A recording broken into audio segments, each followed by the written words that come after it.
Museum. If you would just have a seat, we'll be giving you little tickets so that you can have a taste of absinthe. This is a new brand called Toulouse Red. It's a new local brand of absinthe, and I'm going to turn everything over to the distillers. Also want to ask you to visit the Southern Food and Beverage Museum while you're here. It's at the Riverwalk Marketplace, and it's a beautiful day. It's a great walk, and it would be something that would be a lot of fun.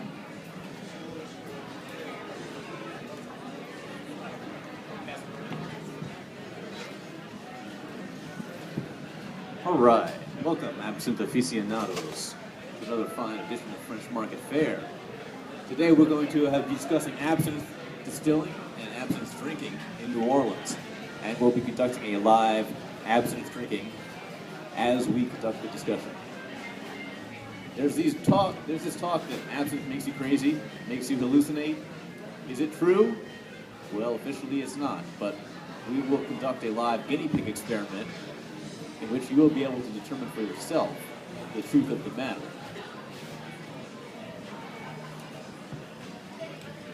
Before we get started, I guess we should go down and introduce ourselves.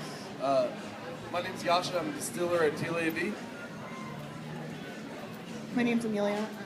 I'm on the distillery at Princess at the moment. I'm Jed Haas. I'm the president of Atelier Vie.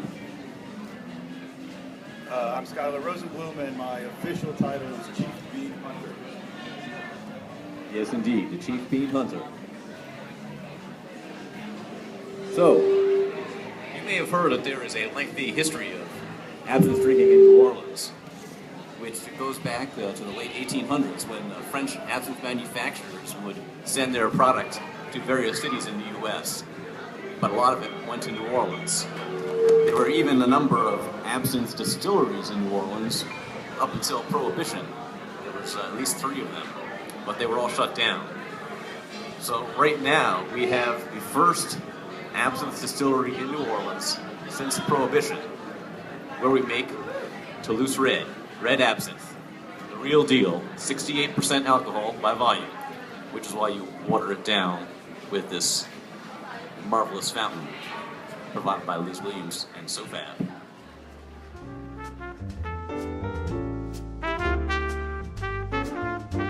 To start out, we use wormwood, which is the key ingredient in absinthe, along with anise and fennel and a number of other herbs. We take all these herbs and infuse them in high-proof alcohol for 24 hours to basically extract all the essential oils.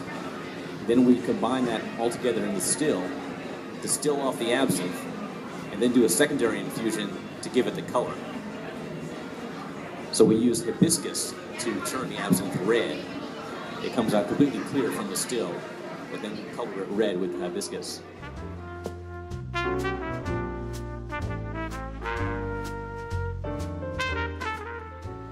If we go back to sort of the myth, the myths behind absinthe, much of that really emanates out of good old corporate sabotage.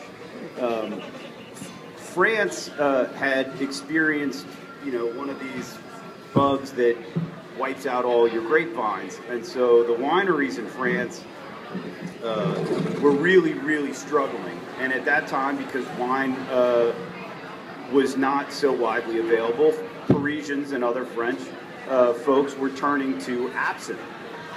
Once the wineries got back on their feet, they got new vines planted, they were experiencing a significant difficulties in recapturing their market share from absinthe drinkers. So they did what any good corporate enterprise would do, and they aligned themselves with an enemy of absinthe, the temperance movement.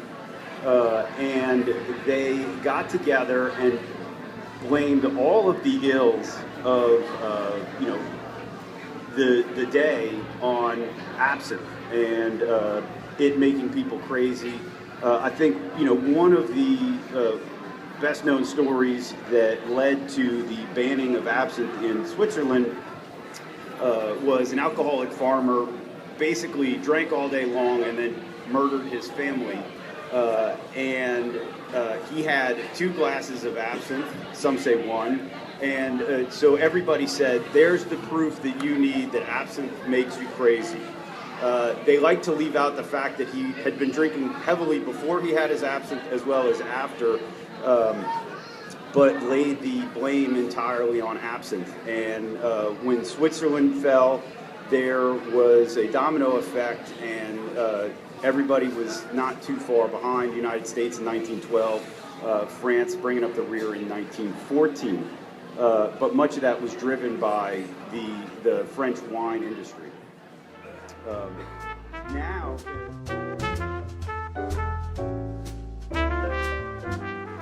Absinthe Blanche, or white absinthe, which is traditionally from Switzerland. And the reason it was developed was that after the Swiss ban, wily Swiss moonshiners figured out that they could simply distill their absinthe and not color it. And then the authorities wouldn't be able to tell exactly what it was, because one type of moonshine looks exactly like another. It's all clear, and who knows what it is.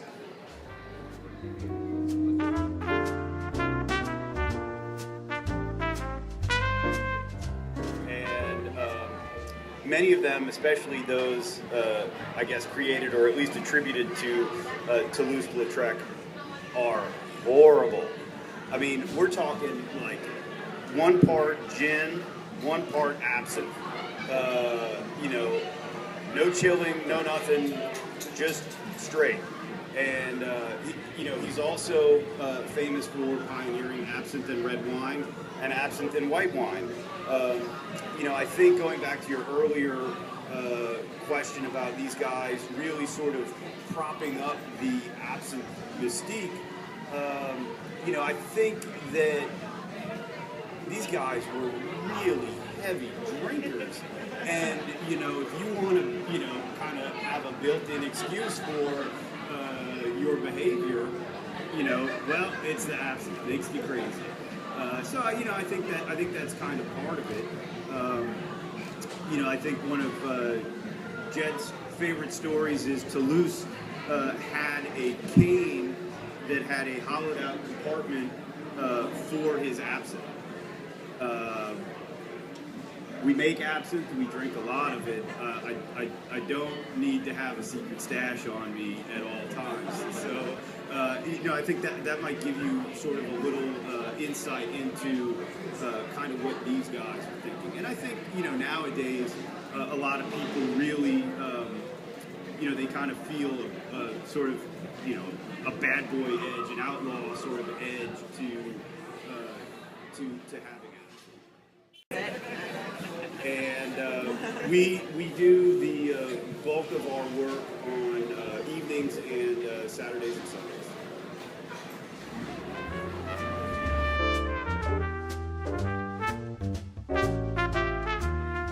Quite recently in Washington, D.C., we look forward to distributing it at a number of other states, at which time the distillery hours may well expand to include actually working full-time on the weekdays for everyone.